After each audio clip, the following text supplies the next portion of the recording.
చూడండి, చేసిన మంచిని చెప్పుకోలేకే ఓడిపోయాం. ఇంకా సిగ్గొస్తలేదు. చేసిన మంచి పని అట చెప్పుకోలేక ఓడిపోయిందట. ఏందా నువ్వు మంచి పని చేసింది? ధరణి పోర్టల్ తెచ్చినా, రైతుల భూములన్నీ కాపాడినా, ఇదేనా నీ మంచి పని?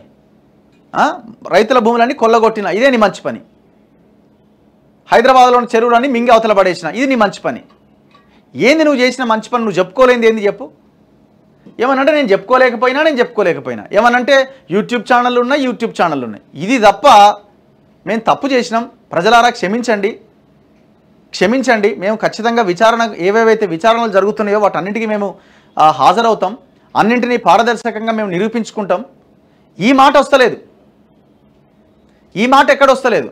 ఏమనంటే ప్రజలు తప్పు చేసిర్రు, ప్రజలు ఏంది ఆవుకు గడ్డేసి ఏదో అంటారు కదా, ఈ లెక్కన దున్నపోతలను తెచ్చుకున్నాడు, ఇలా అయ్యి అంటాడు. దున్నపోతలని బర్రెలను తెచ్చుకున్నారు, ఆవును వదిలేసిరు, పాలిచ్చి ఆవుని. ఇట చెప్పుకోలేక ఓడిపోయినామట. ఏం చెప్పుకోవాలి మీరు? ఇంకా బాకాలు ఊదుకున్నారు కదా, మీ అడ్వర్టైజ్మెంట్ల మీద కొన్ని వేల కోట్ల రూపాయలు లాస్ట్ 10 yearsలో ఖర్చు పెట్టినారు కదా. వేల కోట్ల రూపాయలు, 1-2 కోట్లు కూడా కాదు. ప్రతి పేపర్లో ప్రకటనలు ఇచ్చుకున్నారు కదా. ఇంకా మీరు చేసేది ఏముంది? హైదరాబాద్లో ఏ మూల చూసినా హోర్డింగ్సే కదా, పెద్ద ఎత్తున. చిన్న ఈవెంట్ జరిగినా ఇంకా మీరు చేసుకొని ప్రచారం ఏమున్నది? అరే జనాలు మిమ్మల్ని, మీ పాలన నచ్చక ఇంకొకరిని అధికారంలో కూర్చోబెట్టిర్రు. జనరల్గా జరుగుతూనే ఉంటాయి ఇవి. గెలుపోవటంలు అనేది సహజం. ఒకరు గెలుస్తారు, ఒకరు ఓడిపోతారు. దానికి రకరకాల కారణాలు ఉండొచ్చు. ఆ కారణాలు విశ్లేషించుకొని, పార్టీలో చర్చించుకొని, ప్రజలు మాకు ఓట్లు వేయలేదని ప్రజల్ని క్షమాపణ కోరి, మా పరిపాలన సరిగ్గా లేదు కాబట్టి మీరు ఓటు వేయలేదని అడిగి తప్పులను సవరించుకొని ముందుకెళ్ళాలి. 6 నెలలు అయిపోయింది ఇప్పటికీ. ఎంతసేపు జనాన్ని తిట్టడం, లేకపోతే మేము చెప్పుకోలేకపోయినామని చెప్పడం, లేకపోతే ఇంకొకరు దుష్ప్రచారం చేసిరని చెప్పడం. ఇది జనాలు నచ్చకనే, ఈ లైన్ మీ జనానికి నచ్చకనే రేపు ఎంపీ ఎలక్షన్లో కూడా మీకు వచ్చే రిజల్ట్ 0 ఎందుకు అవుతున్నది? గుండు 0. మీ అహంకారము, మీ ఆలోచన, మీరు ప్రజలకు చెప్పే విధానం ఇంకా మారట్లే. మీ వైఖరి మారట్లే. మార్చుకోండి ఇప్పటికైనా. ఏమంటాడు చూడండి, రాష్ట్రంలో ఎన్నో అభివృద్ధి సంక్షేమ కార్యక్రమాలు చేపట్టినా వాటిని సరిగ్గా ప్రచారం చేసుకోలేకనే ఎన్నికల్లో ఓడిపోయామని బీఆర్ఎస్ వర్కింగ్ ప్రెసిడెంట్ కేటీఆర్ అన్నారు. బీఆర్ఎస్ ప్రభుత్వ హయాంలో తెలంగాణ అన్ని రంగాల్లో నెంబర్ 1గా నిలిచిందని చెప్పారు. పట్టభద్రుల ఎమ్మెల్సీ ఉప ఎన్నిక ప్రచారంలో భాగంగా ఆదివారం యాదాద్రి భువనగిరి జిల్లా భువనగిరి ఆలేరు నియోజకవర్గ కేంద్రాల్లో నిర్వహించిన సమావేశాల్లో ఆయన మాట్లాడారు. కొన్ని వర్గాలకు దూరమయ్యామని కేటీఆర్ వ్యాఖ్యానించారు. తెలంగాణ సాధనలో బీఆర్ఎస్తో పాటు ఉద్యోగులు కూడా భాగస్వాములయ్యారు. ఏం చేసిరా ఉద్యోగులని? 20వ తారీఖు దాకా జీతాలు ఇచ్చుకుంటూ పోయి వాళ్ళని ఆగం చేసిరు. ఆర్టీసీ కార్మికులను ఏం చేసిరు మీరు? మిగతా ఉద్యోగులను ఏం చేసిరు మీరు? తెలంగాణ సాధనలో బీఆర్ఎస్తో పాటు ఉద్యోగులు కూడా భాగస్వాములయ్యారు. తెలంగాణ ఆవిర్భవించగానే 73% ఫిట్మెంట్ ఇచ్చాం. పీఆర్సీని ఏర్పాటు చేసి ఉద్యోగులకు కేంద్ర ప్రభుత్వ ఉద్యోగులతో సమానంగా వేతనాలు చెల్లించాం.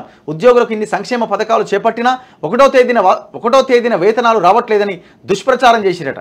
ఇది ఒకటి నమ్ముతారా? దుష్ప్రచారం అనగానే ఎదురుగా ఉన్న ఎంప్లాయీస్ దుష్ప్రచారం అనుకుంటారా? ఇది నిజమే అని అనుకుంటారా? ఒక మాట మీరు ఏమనాలి? అప్పుడు కొంత ఇబ్బంది అయింది, లేట్ అయింది అని ఒప్పుకోవాలా? అప్పుడు వాళ్ళకి క్షమించడానికి అవకాశం ఉంటుంది. యాదగిరిగుట్ట ఆలయాన్ని కేసీఆర్ అద్భుతంగా నిర్మించారు. కానీ ఆ గుడి పేరు చెప్పి ఏనాడు ఓట్లు అడగలే. బీజేపీ నాయకులు దేవుడి పేరుతో ఓట్లు అడుగుతున్నారు. ఉమ్మడి నల్గొండ జిల్లాలో 3 మెడికల్ కాలేజీలు, యాదాద్రి పవర్ ప్లాంట్ నిర్మించిందట. ఏం నిర్మించినావు యాదాద్రి పవర్ ప్లాంట్? ఏం 35,000 కోట్లు అవి బూడిదల పోసిన పన్నీర్. అది ఎందుకంటున్నావు ఈ మాట? ఒక యూనిట్ తయారు చేయాలంటే యాదాద్రి పవర్ ప్లాంట్లో 8 నుంచి 9 రూపాయలు ఖర్చు అవుతుంది. ఎన్నో బొగ్గుంటే 270 కిలోమీటర్లు రవాణా చేసి అక్కడ పవర్ ఉత్పత్తి చేయాలి. ఏడ సాధ్యమైద్ది అది?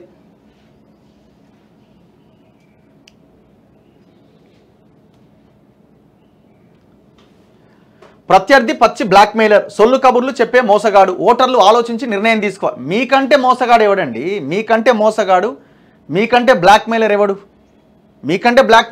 మీకు 2014కి ముందున్న మీ ఆస్తులు ఎంత, ఇప్పుడున్న మీ ఆస్తులు ఎంత? ఏదేదో అవసరంలే. నీ అఫిడవిట్ ఓపెన్ చేయి. నీ ఎలక్షన్ అఫిడవిట్లో ఉన్న ఆస్తులు ఎట్లా వచ్చినాయో చెప్పు ఫస్ట్. మీరు మారరు, మీ పార్టీ ఎటు కాకుండా ఈ ఎలక్షన్లో మీకు గెలవడానికి 0.000000 100 సున్నాలు పెట్టుకొని ఒకటి పెట్టుకో. అంత అవకాశం కూడా లేదు నీకు. నిన్ను ఓడగొట్టిందే మొన్నటి ఎలక్షన్లో 5 నెలల కింద అదే నిరుద్యోగులు, అదే ఉద్యోగులు. నీకేడ ఓట్లేస్తారు? సెకండ్ ప్రయారిటీ ఓటు కూడా పడదు నీకు. ఫస్ట్ ప్రయారిటీ దేవుడెరుగు. ఫస్ట్ ప్రయారిటీ అసలు పడదు, సెకండ్ ప్రయారిటీ కూడా పడదు నీకు.